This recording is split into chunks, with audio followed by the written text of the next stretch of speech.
Good morning, this अभिषेक और mentor trader. तारीख है आज की 29 अक्टूबर 2025। क्विकली डिस्कस करेंगे निफ्टी बैंक निफ्टी के लेवल्स को। बात अगर निफ्टी की करें तो डेटा के ऊपर जाएंगे हम। इंडिया विक्स ग्रीन में क्लोज दिया है और कॉल और पुट का डेटा थोड़ा बढ़ के आया है, तो अभी इस हिसाब से देखेंगे तो जो OI शो कर रहा है यहाँ पे आपके पास 25,900 से ही रुकावटें हैं, तो हल्का फुल्का आप इसके नीचे जा सकते हैं, ठीक है। और 25,850 का आपके पास सपोर्ट है, मतलब इमीडिएट सपोर्ट और इमीडिएट रेजिस्टेंस 25,850 25,900 पे है।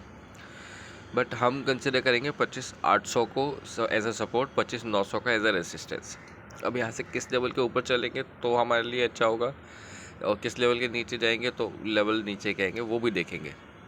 25,800 आपके लिए आज अहम सपोर्ट का काम करेगा। इसके नीचे निकलते हैं आप तो फिर सीधे आपको सपोर्ट जो है पहला सपोर्ट हल्का फुल्का 25,675 25,725 पे है। इसके बाद सीधे आपके पास 25,575 से लेके 25,625 का सपोर्ट मिलेगा, ठीक है।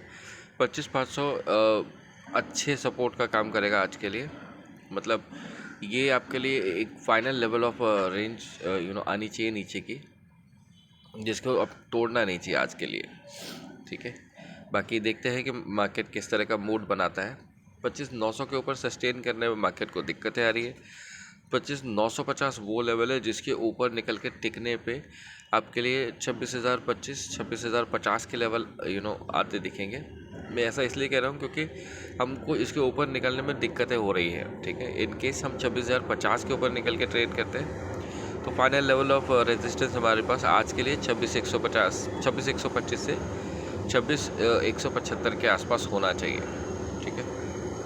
अगर बात करेंगे बैंक निफ्टी की, तो बैंक निफ्टी में जो डेटा है हम 58,200 के आसपास हमने क्लोज दिया है और 58,000 पे अच्छा सपोर्ट है, ठीक है। इन केस इसके नीचे निकलते हैं तो सीधे सीधे हमको जो सपोर्ट आएगा वो कहीं ना कहीं 57,800 57,900 के आसपास आता है, बट वो हल्का फुल्का है और वहाँ पे हमने कल भी सपोर्ट लेने की कोशिश की। तो आप आज के लिए समझ के चलिए कि आज अगर आप 58,000 के नीचे निकल के टिक जाते हो तो फिर सीधे सपोर्ट आपके लिए 57,500 57,600 के आसपास आएगा। ऊपर साइड में 58,000 58,100 से ही रुकावटें हैं, इसको पार करके टिक के चले तो फिर आपके लिए 58,250 से लेकर 58,400 450 ये आपके लिए रेजिस्टेंस होना चाहिए आज के लिए बैंक निफ्टी के लिए।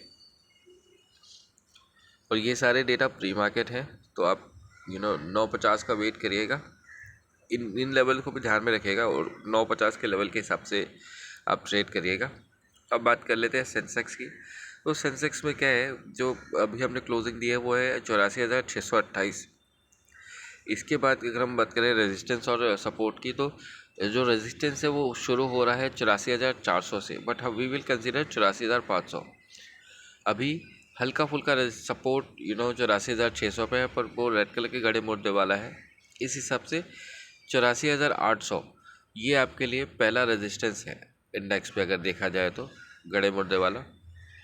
इसके ऊपर आप नहीं जाएंगे, मतलब कहीं ना कहीं 84,700 750 ये आपके लिए पहला रेजिस्टेंस होना चाहिए ऊपर के साइड में, और आपको नीचे आके ट्रेड करना चाहिए कहीं ना कहीं 84,300 84,400 के आसपास। यहाँ पे आपको देखना होगा कि मार्केट में संभलती हुई चीज़ें दिख रही है या नहीं दिख रही है। इनके 84,300 के नीचे जा रहे हैं आप, तो आप 84,200 के पास 15-20 मिनट बता के आप सीधे ट्रेड करना चालू करेंगे 83,900 और 84,000 के आसपास, जहाँ पे आपको सपोर्ट मिलना चाहिए इंडेक्स में। ऊपर के साइड में आप अगर एक बार के लिए मार्केट में मोमेंटम तेज़ होता दिखता है और 84,800 को क्रॉस करके चलते हैं तो भी ऊपर ज़्यादा अपसाइड की उम्मीद करना थोड़ा मुश्किल है, क्योंकि 85,000 और बाकी आप वॉल्यूम देखेंगे तो ग्रीन कलर की जो कैंडल्स हैं इनका वॉल्यूम अगर आप देखेंगे तो आपको समझ में आएगा कि ऊपर के साइड में जैसे ही ट्रेड करने की कोशिश करेंगे आपको सेल ऑफ नज़र आता दिखेगा। Until and unless we are crossing the 85,000 level and sustaining above it, आपको ऊपर के लेवल उसके ऊपर के लेवल देखने में थोड़ी मुश्किलें होंगी, ठीक है। तो अभी के लिए जो दिख रहा है डेटा उसके हिसाब से 84,800 85,000 की रेंज में आपको सेल करना है और लगभग 83,900 84,000 के आसपास आपको लेने की सोचनी है। बेस्ड ऑन द लेवल कौन सा पहले आता है ये आपको ध्यान में रख के ट्रेड करना है। फिलहाल के लिए इतना ही। आपसे फिर मुलाकात होगी 9:50 में, इन केस कोई क्लैरिटी आती है डेटा में या फिर डेटा अपडेट होता है। तब तक के लिए आज्ञा दीजिए। धन्यवाद।